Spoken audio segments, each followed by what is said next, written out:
everyone, welcome to economics classes. I am Priyanka. This is the second part of the chapter Central Problems of an Economy. Microeconomics का हम second chapter कर रहे हैं और second chapter का हम second part कर रहे हैं जिसमें हम already discuss कर चुके हैं the central problems of an economy, that is what to produce, how to produce and for whom to produce.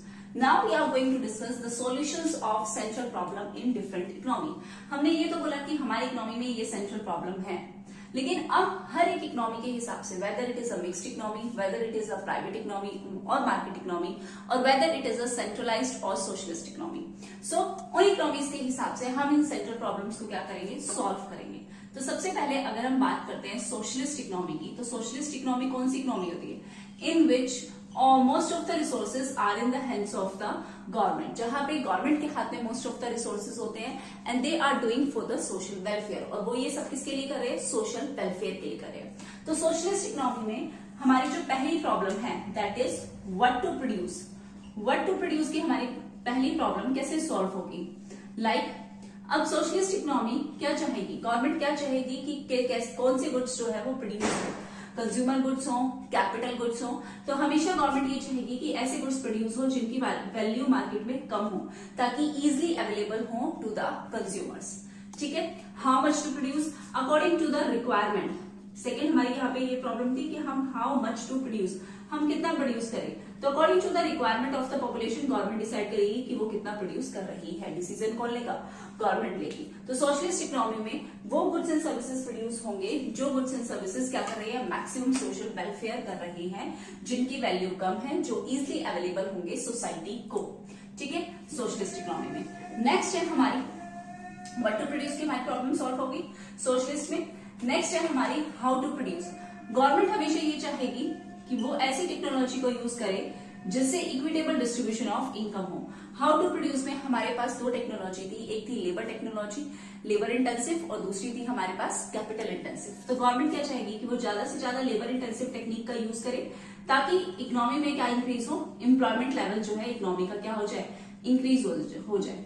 So that's why they will choose a technique which is labor intensive so that they will be increasing employment in the economy. More employment, more income generation, more demand in the economy. Socialist economy में second problem how to produce हमारी solve हो गई. Next हमारी है for whom to produce. Whom to produce में हमने ये देखा था कि richer section of the society के लिए प्रोड्यूस होगा या पुअर सेक्शन ऑफ सोसाइटी के लिए प्रोड्यूस होगा.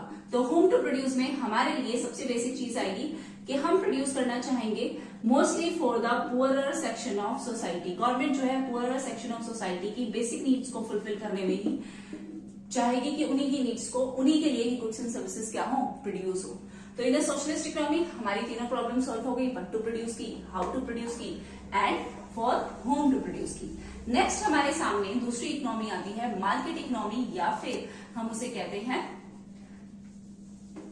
Means the economy which is run on the market forces of demand and supply. जो market forces of demand and supply पे चल रही है जिसे हम कहते हैं मार्केट इकोनॉमी. ठीक है, मार्केट इकोनॉमी जो किस पे चल रही है, मार्केट फोर्सेस पे, market forces of demand and supply. यहाँ पे जो हमारी सबसे पहली प्रॉब्लम है व्हाट टू प्रोड्यूस की. व्हाट टू प्रोड्यूस, हमेशा मार्केट इकोनॉमी कैसे गुड्स प्रोड्यूस करना चाहेगी, मार्केट इकोनॉमी हमेशा ऐसे गुड्स प्रोड्यूस करना चाहेगी जिनकी वैल्यू मार्केट में ज्यादा हो, जिनकी मार्केट में वैल्यू ज्यादा हो, जिसमें हमारा प्रॉफिट का शेयर ज्यादा आ जाए. ठीक है, क्योंकि हमेशा मार्केट इकोनॉमी में ऐसे गुड्स एंड सर्विसेज प्रोड्यूस होंगे जो एक प्रोड्यूसर चाहेगा कि जिसमें उसका प्रॉफिट जो है वो मैक्सिमम हो. ठीक है, most of the resources are in the hand of private persons in the market economy.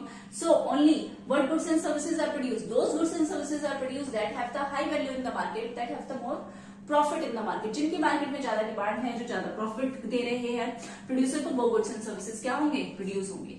Next how to produce. हमेशा एक मार्केट इकोनॉमी में एक प्राइवेट एंटरप्राइज ऐसी टेक्नोलॉजी को यूज करना चाहेगा जो उसकी कॉस्ट को क्या कर सके, मिनिमाइज कर सके, एफिशिएंट प्रोडक्शन हो सके, फास्ट प्रोडक्शन हो सके. हमेशा एक प्रोड्यूसर जो है वो ये चाहेगा. तो इसमें मेनली वो किसका यूज करेगा, कैपिटल इंटेंसिव का, मोर कैपिटल का यूज करेगा ताकि ज्यादा जल्दी क्या हो सके, प्रोडक्शन हो सके.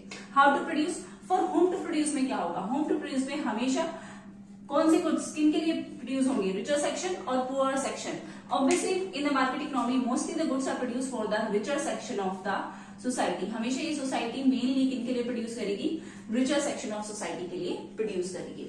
सो मार्केट इकोनॉमी में भी हमारी प्रॉब्लम सॉल्व हो गई। व्हाट टू प्रोड्यूस में हम वो गुड्स प्रोड्यूस करेंगे जिनकी वैल्यू ज्यादा है, जिनमें प्रॉफिट ज्यादा मिल रहा है प्राइवेट पर्सन को। हाउ टू में हम वो गुड्स एंड सर्विसेज इस टेक्नोलॉजी से यूज करेंगे कि उनसे हमें मिनिमम से मिनिमम कॉस्ट हो, एफिशिएंट टेक्नोलॉजी का हम यूज कर पाए, एफिशिएंट अपने रिसोर्सेज को यूज कर पाए, फास्ट प्रोडक्शन कर पाए। तो हम मेनली जो मार्केट इकोनॉमी है वो किस टेक्निक का यूज करती है, कैपिटल इंटेंसिव टेक्निक का। Next is for whom to produce.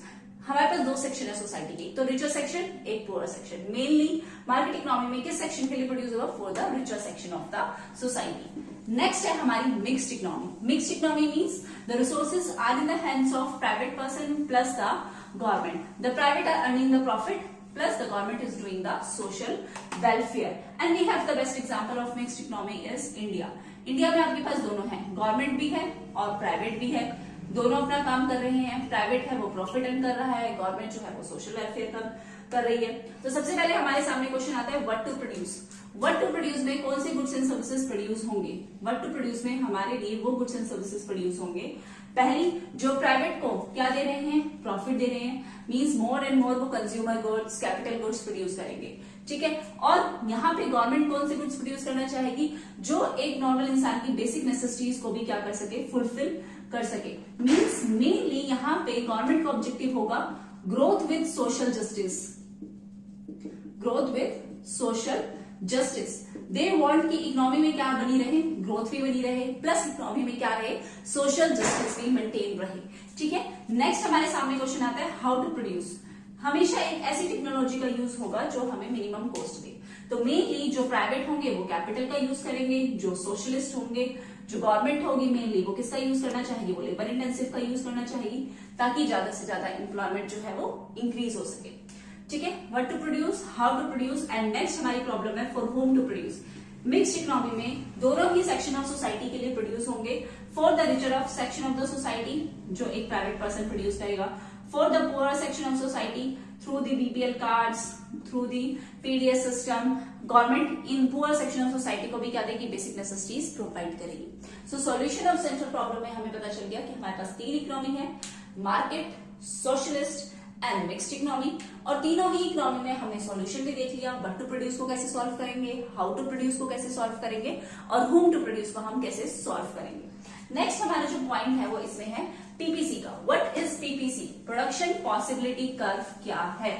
नाम से ही पता चल रहा है कि प्रोडक्शन पॉसिबिलिटी कर्व किसके लिए बन रहा है, for the producers point of view, from the producers point of view. एक प्रोड्यूसर के पॉइंट ऑफ व्यू से हम क्या बना रहे हैं, production possibility curve, production possibility curve.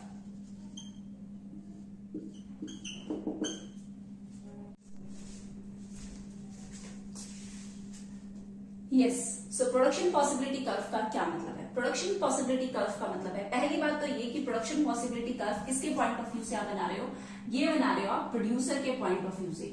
तो हमेशा एक प्रोड्यूसर ये चाहेगा कि मैं अपने रिसोर्सेज को फुली एंड एफिशिएंटली यूटिलाइज कर सकूं। So production possibility curve means this is a curve जो क्या शो करता है, it shows the different combinations, different combination show करता है किन के बीच में, टू गुड्स के बीच में। मतलब हम दो गुड्स के बीच में कॉम्बिनेशंस बनाएंगे और ऐसे कॉम्बिनेशंस बनाएंगे जो हमारे सामने होंगे विद द अवेलेबल रिसोर्सेज के साथ। मींस हमें पहले पता होगा कि हमारे पास क्या क्या रिसोर्सेज है। With the help of these available resources the producer is doing the different combinations, making the different combination of two goods. हम अजम्पशन क्या लेके चलेंगे पीपीसी में, पहली अजम्पशन हम ये लेके चलेंगे कि हमारे पास जो रिसोर्सेज है वो है गिवन। मींस एक प्रोड्यूसर को पता है मेरे पास इतना लैंड है, इतना मशीन है, इतना कैपिटल है, इतना लेबर है, एक्सेट्रा, ठीक है। दूसरी अजम्पशन हम यहाँ पे लेके चलेंगे पीपीसी ड्रॉ करते वक्त कि हम इन रिसोर्सेज को क्या कर रहे हैं, we use this resources fully and efficiently. हम इन रिसोर्सेज का फुली एंड एफिशिएंटली क्या कर रहे हैं, यूटिलाइज कर रहे हैं। नेक्स्ट हम ये मान के चलेंगे जो हमारी टेक्नोलॉजी है, जो हमने स्टार्टिंग में ली, पहला कॉम्बिनेशन बनाया उसमें हमने टेक्नोलॉजी ली है कि कैपिटल इंटेंसिव है, तो वो टेक्नोलॉजी हमारी क्या रहेगी, कांस्टेंट रहेगी। ऐसा नहीं है कि मैंने एक कॉम्बिनेशन बनाया और एक कॉम्बिनेशन में तो मैंने लेबर इंटेंसिव कर ली, बी कॉम्बिनेशन जो बनाया तो मैंने कैपिटल इंटेंसिव कर ली, तो ये तो फिर चेंज ही होगा। ये अलग अलग प्रोडक्शन करेंगे, अलग यूनिट ये प्रोड्यूस करेगा, अलग यूनिट ये प्रोड्यूस करेगा। जरूर नहीं है जितनी लेबर कर सकता है उतना ही कैपिटल कर पाए, पॉसिबल नहीं है ना। सो हम पहले से ही assumption लेंगे कि टेक्नोलॉजी हमारी क्या है, कांस्टेंट है, रिसोर्सेज हमारे गिवन है और ये रिसोर्सेज फुली एंड एफिशिएंटली क्या हो रहे हैं, यूटिलाइज हो रहे हैं। So PPC curve please. PPC production possibility curve shows the different combination of two goods which can be produced, जो produce हो सकते हैं with the available resources. And what are the assumptions? These resources are given, these resources are fully and efficiently utilized, plus the technology is going to be remain constant. Next, हम production possibility curve समझेंगे with the help of a table and a diagram. एक schedule बनाएंगे, एक diagram बनाएंगे और उससे हम समझेंगे production possibility curve. Yes, now we are going to understand the PPC curve with the help of a table and a diagram. Diagram हम बनाते हैं, table हम देखते हैं सबसे पहले। हमने क्या बोला था कि हम पॉसिबल कॉम्बिनेशंस बनाएंगे टू गुड्स के। हमने यहाँ दो पॉसिबल कॉम्बिनेशन लिए, एक हमने लिया वीट कि हम एक रिसोर्सेज है, हमारे पास रिसोर्सेज गिवन है लैंड। हमने ये सोचा कि हम वीट बना सकते हैं या उस पर क्या कर सकते हैं, क्लोथ की प्रोडक्शन कर सकते हैं। मान के चलो कि आपने सारे के सारे रिसोर्सेज वीट की प्रोडक्शन में लगा दिए और वीट की प्रोडक्शन हुई 100, तो क्या आपके पास रिसोर्सेज बचेंगे? नहीं, तो उससे आप क्लोथ की प्रोडक्शन तो नहीं कर सकते, तो क्लोथ की प्रोडक्शन क्या हो जाएगी, 0। फिर आपने ये सोचा कि मैं वीट की प्रोडक्शन को कुछ कम करके क्या कर सकता हूँ, क्लोथ की प्रोडक्शन को इंक्रीज कर सकता हूँ। तो आपने वीट की प्रोडक्शन को कम किया, 90 किया, और क्लोथ की प्रोडक्शन को क्या कर दिया, इंक्रीज कर दिया। देन आपने फिर सोचा एज अ प्रोड्यूसर कि मैं वीट की प्रोडक्शन को और कम कर देता हूँ, तभी तो मैं क्लोथ की प्रोडक्शन को और इंक्रीज करूंगा। क्यों? क्योंकि रिसोर्सेज तो गिवन है, मैं एक्स्ट्रा रिसोर्सेज तो यूज कर नहीं सकता। ये हमारी असम्पशन है पीपीसी की। तो थर्ड सी कॉम्बिनेशन बनाया जिसमें उन्होंने 70 लाख टन की वीट की प्रोडक्शन की और 2000 बेल्स की किसकी प्रोडक्शन की, क्लोथ की प्रोडक्शन की। देन अगेन डी कॉम्बिनेशन बनाते वक्त उन्होंने सोचा कि मैं वीट की 40 लाख टन प्रोड्यूस करूंगा एंड क्लोथ की कितनी करूंगा, 3000 बेल्स। देन ई कॉम्बिनेशन जब उन्होंने बनाया तो उन्होंने सोचा कि अगर मैं सारे रिसोर्सेज को क्लोथ की प्रोडक्शन पे लगा देता हूँ, एज अ प्रोड्यूसर आपने सोचा कि मैं सारे रिसोर्सेज लगाता हूँ क्लोथ की प्रोडक्शन में और मैं प्रोड्यूस कर सकता हूँ 4000 बेल्स सारे रिसोर्सेज को लगा के, तो मेरे पास वीट के लिए कोई नहीं बचेगा और मेरे पास वीट की प्रोडक्शन क्या हो जाएगी, 0 हो जाएगी। तो हम सबसे पहले एक कॉम्बिनेशन बनाते हैं। एक कॉम्बिनेशन कहता है कि अगर आप वीट की 100 यूनिट्स को कंज्यूम कर रहे हो, हमने यहाँ पे वाई एक्सिस पे वीट को लिया है और एक्स एक्सिस पे आपने लिया है क्लोथ को। ठीक है, अगर आप वीट पे सारे रिसोर्सेज को लगा रहे हो तो आप वीट की 100 यूनिट्स को 100 लाख टन प्रोड्यूस कर सकते हो, लेकिन क्लोथ की एक भी यूनिट प्रोड्यूस आप नहीं कर सकते। देन आपने सोचा कि मैं क्या करता हूँ, इसकी यूनिट्स को कर देता हूँ 90 एंड देन मैं क्लोथ की एक यूनिट को बढ़ा सकता हूँ और आपने क्लोथ की एक यूनिट को बना दिया और क्लोथ की कितनी यूनिट हो गई, 1। ठीक है, 1000 bales of cloth and 90 lakh ton of wheat. Then again C combination बना और सी कॉम्बिनेशन में आपने 70 लाख टन बनाए किसके, वीट के, और 2000 बेल आपने बनाई किसकी, क्लोथ की, और आपने ये बना दिया ये कॉम्बिनेशन। थर्ड टी कॉम्बिनेशन आपने देखा, इसकी आप 40 यूनिट्स ले सकते हो और इसकी कितनी ले सकते हो, 3 ले सकते हो, तो ये बन गया ये कॉम्बिनेशन। ठीक है, इसकी 40 और इसकी 3000 बेल्स। देन ई कॉम्बिनेशन बनाया। ई कॉम्बिनेशन बनाते वक्त आपने देखा कि आप इसकी सिर्फ 4000 बेल्स की प्रोडक्शन कर सकते हो क्लोथ की, लेकिन वीट की फिर कोई भी प्रोडक्शन आप नहीं कर सकते। तो ये इस शेप में बन जाएगा, that is concave to the origin. Normally अगर आप बिल्कुल प्रॉपर अपनी लेंथ ब्रेथ लेके चलते हो तो पीपीसी की ये शेप बनेगी। ठीक है, this is the shape of PPC curve. ठीक है, पीपीसी कर्व। एक साइड आप ले लोगे वीट एंड नेक्स्ट आप ले लोगे क्लोथ।